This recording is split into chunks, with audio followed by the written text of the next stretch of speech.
क्या तुमको पता है कि हमारा फोन रेडिएशन एमिट करता है और इसका प्रूफ होता है SAR वैल्यू यानी सार वैल्यू। इसकी फुल फॉर्म होती है स्पेसिफिक अब्जॉर्प्शन रेट। बताता क्या है? बताता केवल इतना है कि हमारी बॉडी कितना रेडिएशन अब्जॉर्ब कर रही है। समझ रहे हो? हमारे भारत के अंदर जो सेफ्टी लिमिट होती है वो होती है 1.6 वॉट पर किलोग्राम।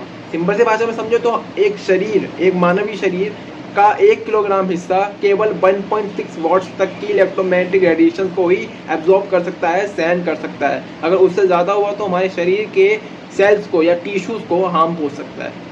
इसी सेम चीज़ को हम इसी एग्जांपल से भी समझ सकते हैं कि जब भी हम किसी से फ़ोन में बात कर रहे होते हैं तो उस समय हमारा फ़ोन रेडिएशन एमिट कर रहा होता है और हमारे सेल्स, हमारे टिश्यूज़ जो है उसी रेडिएशन को अब्जॉर्ब कर रहे होते हैं।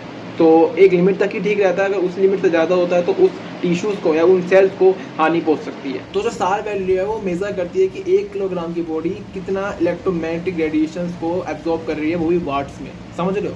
अब जैसे किसी फ़ोन की सार वैल्यू 1.3 वॉट पर किलोग्राम है तो वो सेफ है, वो स्टैंडर्ड सेफ्टी के अंदर आता है। लेकिन अगर 1.7 वॉट पर किलोग्राम है तो स्टैंडर्ड्स कितना बाहर हो गया, है ना?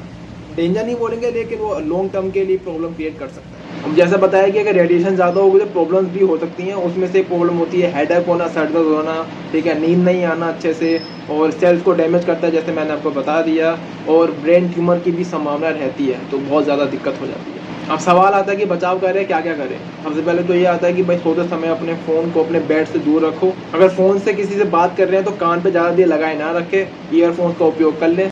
फ़ोन खरीदते समय फ़ोन का डब्बा पलट कर देख लेना SAR वैल्यू क्या है, सार वैल्यू जरूर चेक करना है कि भाई वो कितनी सार वैल्यू है उसकी, उसके अनुसार ही फ़ोन को परचेज़ करना। वीक सिग्नल पे कभी भी फ़ोन पे बात ना करें। वीक सिग्नल के ऊपर फ़ोन जो है ज़्यादा रेडिएशन एमिट करता है जो कि हमारे टिश्यूज़ के लिए, सेल्स के लिए ज़्यादातर हानिकारक है।